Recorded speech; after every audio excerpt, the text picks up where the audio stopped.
గురువుగారు చాలామంది మిమ్మల్ని ఏమంటున్నారంటే, వాస్తుని కట్టడి చేసే గురువుగారు. అంటే వాస్తు దోషాన్ని 100కి 100% కట్ చేసే గురువుగారని మీకు వరంగల్ సైడ్ కూడా పేరుంది కదా!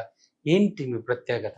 ఏం లేదు స్వామి. మనము నియమ నిష్టలతోటి ఓకే. ఒక కార్యక్రమం చేస్తే, ఒక లక్ష్యం పెట్టుకొని చేస్తే ఫలితం వస్తదండి. ఒక ఓకే. ఎగ్జామ్ ఉంది గదా! ఎగ్జామ్ ప్రిపేర్ అయ్యి రాయాల్సిన కండిషన్స్ ఇద్దరు రాస్తారు ఎగ్జామ్. ఒక వ్యక్తి సీరియస్‌గా తీసుకుంటాడు.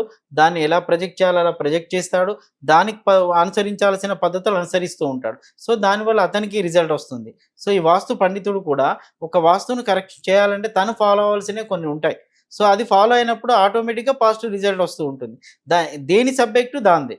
ఇప్పుడు మీరు నన్ను ఇంటర్వ్యూ చేస్తున్నారు. ఏ క్వెషన్ అడగాలని ఆల్రెడీ ప్రిపేర్ అయ్యి ఉన్నారు. సో, నీ ఎనర్జీ ఎలా ఉంచుకోవాలో కూడా చూసుకుంటున్నారు. ఇన్ని బ్యాలెన్స్ చేసినప్పుడు మీ ప్రజెంటేషన్ కరెక్ట్ ఉంటుంది. నా ఆన్సర్ కరెక్ట్ ఉంటుంది. సో, లేదా ఏదో అడుగుతాను గురువుగారని అడిగారనుకోండి. సో, ఆ వీడియోలో ప్రజెంటేషన్ కరెక్ట్ ఉండదు. ఆ వీడియోలో సబ్జెక్ట్ ఉండదు. వినే వాళ్ళకి కూడా ఇంట్రెస్టింగ్ ఉండదు. So, okay. అది మీరు అడిగే క్వెషన్స్‌ని బట్టి నా సబ్జెక్ట్ వస్తుంది. అంటే మన వాస్తు చూడడానికి వెళ్ళినప్పుడు మనం సెట్ చేయాలి అంటే ఏం సెట్ చేయాలి? ఎలా సెట్ చేయాలని చెప్పి ముందు మన మైండ్ సెట్ చేసుకోవాలి. ఓకే. అప్పుడే ఆ ఇల్లు సెట్ అవుతుంది. నీ మైండ్ నీకు సెట్ కాకపోతే అక్కడ ఇల్లు సెట్ కాలేదు, ఏమి చేయలేవన్నమాట. ఓకే.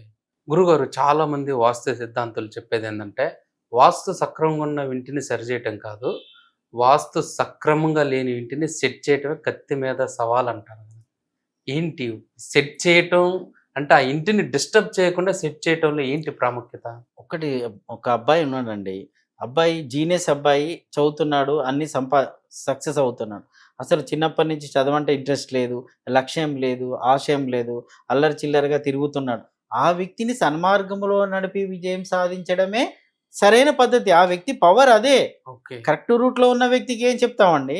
కరెక్ట్ రూట్‌లో లేని వ్యక్తిని పద్ధతిగా తీసుకొచ్చి దారిలో పెట్టి ముందుకు తీసుకెళ్లడమే సరైన పద్ధతి.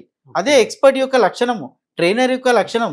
కొంతమంది ట్రైనింగ్ ఇస్తూ ఉంటారు పిల్లలకు. ఐఏఎస్ ఇస్తారు, ఐఐటీ, నీట్ ఇవన్నీ ఇస్తూ ఉంటారు. చదివే వాళ్ళకే చెప్పుకుంటూ పోతే నీ ప్రత్యేకత ఏముందయ్యా? ఓకే. ఏముంది? నేను ఈ మధ్య ఒక కాలేజీకెళ్ళాను. వెళ్ళినప్పుడు అక్కడ లెక్చరర్స్‌తోని ఇదే మాట్లాడాను. సార్ ఈ అబ్బాయి టాపర్, ఈ అబ్బాయి టాపర్, ఈ అబ్బాయి టాపర్. మరి వీళ్ళ టాపర్‌ల గురించి చెప్తున్నావు. డౌన్‌లో ఉన్న వాళ్ళ పరిస్థితి ఏంటి? ఇక వాళ్ళు అంతే సార్. వాళ్ళు వేరే సెక్షన్‌లేసాం. నీ ప్రత్యేకత ఏందే వేరే సెక్షన్‌లో ఎత్తే? ఓకే. టాపర్స్‌గా డివైడ్ చేసాం సార్. ఇది టాప్ సెక్షన్. ఇది ఫ్లాప్ సెక్షనా? ఆ! నువ్వే డిసైడ్ అయిపోయావు. అంటే వాళ్ళకి చెప్తే రాదా? ఓకే. తప్పు. నిజమైన ఎక్స్‌పర్ట్, నిజమైన గురువు, నిజమైన సబ్జెక్ట్ ఉన్న వ్యక్తి, మామూలు వ్యక్తిని కూడా తీర్చిదిద్ది పైకి తీసుకొచ్చే వ్యక్తే రియలైన వ్యక్తి అన్నమాట. అంటే ఇల్లును కరెక్ట్‌గా లేకున్నప్పుడు దాన్ని సరిచేసి మంచి రిజల్ట్ తీసుకురావడమే వర్త్ ఉన్న వ్యక్తి లక్షణం, సబ్జెక్ట్ ఉన్న లక్షణం. అలా ఏమీ లేకపోతే అన్ని బాగున్న దానికెళ్ళేసి సో నేను చేయబట్టి బాగుంది, బాగయింది అంటే అది అభూత కల్పన. అలాంటి వాయిస్ అనేది వేస్ట్ అన్నమాట. అలాంటి మెసేజ్ కూడా మనం సమాజానికి ఇవ్వద్దు. రియల్‌గా నువ్వు సరిచేయి. వంకర ఉన్న దాన్ని స్ట్రెయిట్‌గా చేసేయి. అది మంచి వ్యక్తి. సన్మార్గంలో నడిపి, మంచి లక్షణాలు నేర్పి, లక్ష్యం లేని వ్యక్తికి లక్ష్యాన్ని అలవర్చు. ఆ టార్గెట్ అయిన తర్వాత నిన్ను గుర్తుపెట్టుకుంటాడు. 10 మందిని మంచి చేస్తాడు. నేను అదే అంటాను. ఏ లక్ష్యం లేని వ్యక్తి అందరి లక్ష్యాలను చెడగొడతాడు. ఎందుకంటే లక్ష్యం లేదు కదా! అందరిని గోకుతూ ఉంటాడు కదా! ఈ ప్రేమల దోమల సంగతి అదే.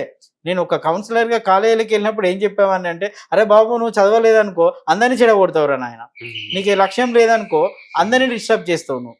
ఎందుకు డిస్టర్బ్ చేస్తావు అనంటే నీకు లక్ష్యం లేదు కదా! అందుకే లక్ష్యం పెట్టుకో. లక్ష్యం ఏర్పాటు చేసే విధంగా చేసేది కూడా గురువే. అదే నిజమైన గురువు యొక్క లక్షణం అండి.